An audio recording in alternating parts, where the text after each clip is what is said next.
Okay, peeperonis, here's what we've got today. It's a Smith & Wesson Model 1000 Super 12 semi-automatic shotgun. I redid the finish, redid the stocks a little bit, then I finished it off with some Renaissance wax. Beautiful scroll engraving. It is a semi-automatic, as I said before. It is empty. Nothing in the chamber.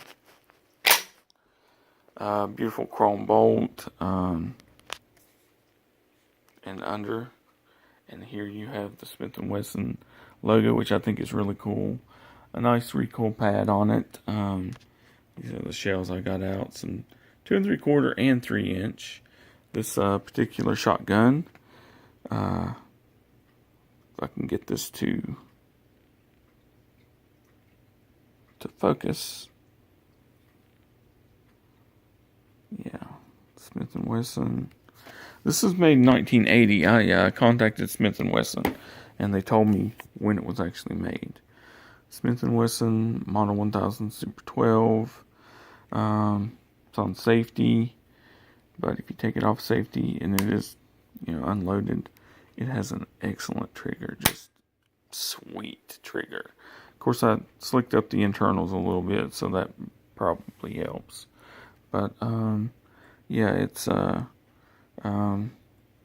multi-choke. I have a modified choke in it right now. 3-inch chamber, but it'll shoot 2 3/4 inch and any 2 3/4 inch and any 3-inch Magnum, slugs, double aught, everything. I usually have it loaded up with some double aught and a slug or two for home defense. It's 4-shot because I took the duck plug out.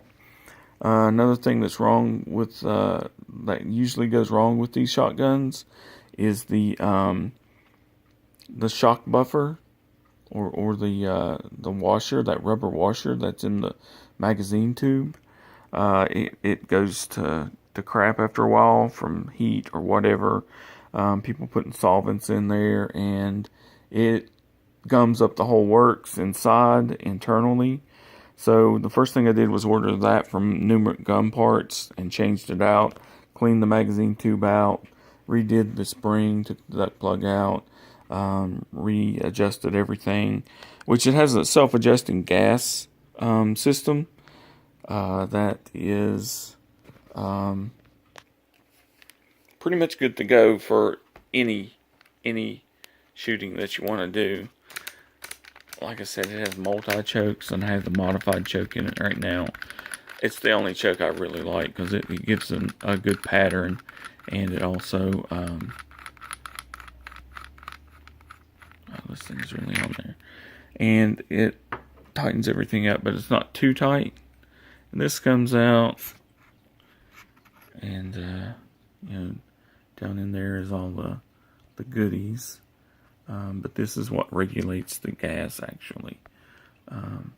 But a lot of times that washer in there is so gone and corroded. And I've seen people on YouTube have these shotguns, and they're like, oh no, it gets gummed up because it gets dirty. It gets dirty, and we need to keep spraying solvent in there. And they keep spraying solvent and making the problem worse. And make sure this is on good and tight.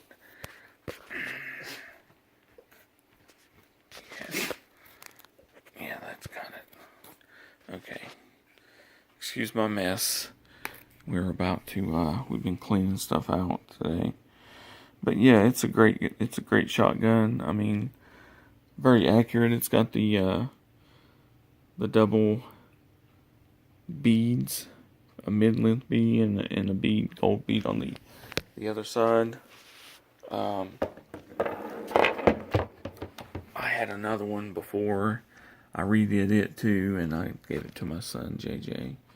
But yeah, it's beautiful shotgun, and you can shoot trap with it, you can hunt with it, you can use it for home defense.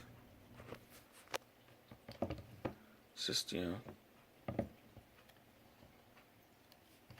I paid a little bit of nothing for this thing. Because it wasn't in not the greatest shape when I got it, and now it's just, the bluing's perfect. The wood, I can't find anything on the wood so far. Try not to handle the finish too much because I put Renaissance wax on it and I don't want to get it all over my hands. Not that there's that much on it, but great engraving on the barrel and everything. Great engraving on the on the receiver. Works great, really smooth. You know, chamber's very clean.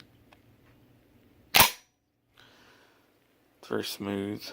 And then it's just bam, bam, bam, bam, and works all day long. Very reliable. After I did a little bit of work here and there to it. A little bit of, replace that shock buffer O-ring and adjusted the springs and everything. Slicked up the internals. Like I said, just a absolute sweet trigger. Put it back on safe. So I'm going to load it back up after this. That's all, folks.